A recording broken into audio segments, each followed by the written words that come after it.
Have you ever stopped to think that one of the simplest exercises in the world could actually be one of the most misunderstood? Most people believe jumping jacks are impossible to mess up.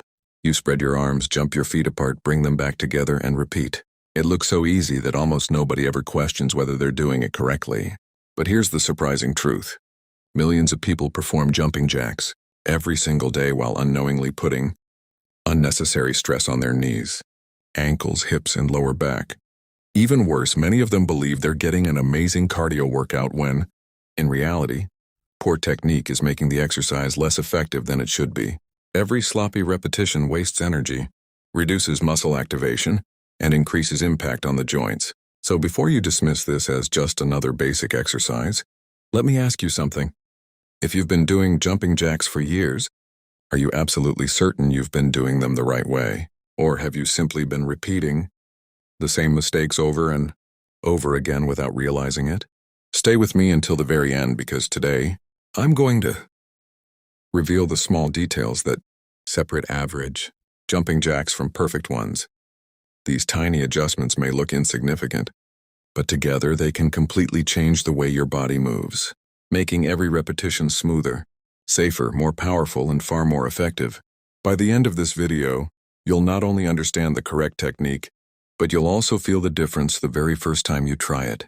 When most people hear the words jumping jack, they immediately think of school gym classes, military warm-ups, sports practice, or the first exercise in almost every home workout. Because it's so familiar, people automatically assume they've already mastered it. After all, how difficult can it be to jump your feet apart while raising your arms overhead? That assumption is exactly why so many people never improve. Familiarity often creates overconfidence, and overconfidence creates bad habits that slowly become automatic. Walk into almost any gym, fitness studio, or public park, and spend just a few minutes watching people perform jumping jacks. You'll notice something interesting. Almost everyone performs them differently.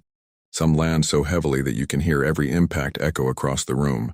Others barely leave the ground, turning the movement into little more than stepping side to side. Many throw their arms overhead without any control, while others stop at shoulder height because it feels easier.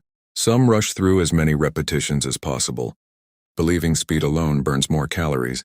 From a distance, all of these people appear to be doing the same exercise. But when you slow everything down, the differences become obvious. The scary part is that these tiny mistakes don't usually hurt immediately. Instead, they quietly build over weeks, months, and even years, creating unnecessary stress on your joints while preventing your muscles from working together the way they were designed to. That's why so many people complain that jumping jacks feel uncomfortable, boring, or exhausting long before they should. The exercise isn't the problem. The technique is. Here's something that surprises almost everyone. Jumping jacks aren't really about jumping. They're about controlling your body before, during, and after every jump. That's a completely different way of thinking about this exercise. Imagine building a skyscraper. Before engineers even think about adding the highest floors, they spend months creating a foundation capable of supporting everything above it. Without that strong foundation, the tallest building in the world would eventually become unstable. Your body follows the exact same principle. Every single jumping jack begins with your feet making contact with the floor. The force then travels through your ankles, knees, hips, core, shoulders, and finally into your arms. Every part of your body works together like links in a chain. If one link is weak or out of position, the entire movement becomes less efficient. Your joints begin absorbing forces your muscles should be handling. Your balance becomes less stable, and your body starts compensating in ways you don't even notice. That's why learning proper technique isn't about making the exercise look prettier. It's about teaching your body to move the way it was designed to move. Throughout this video, we're going to build that movement step by step. We'll start by exposing the biggest mistakes almost everyone makes. Then we'll correct them one by one. And finally, I'll share a few advanced coaching tips that can instantly make your jumping jacks feel lighter, smoother, and much more powerful.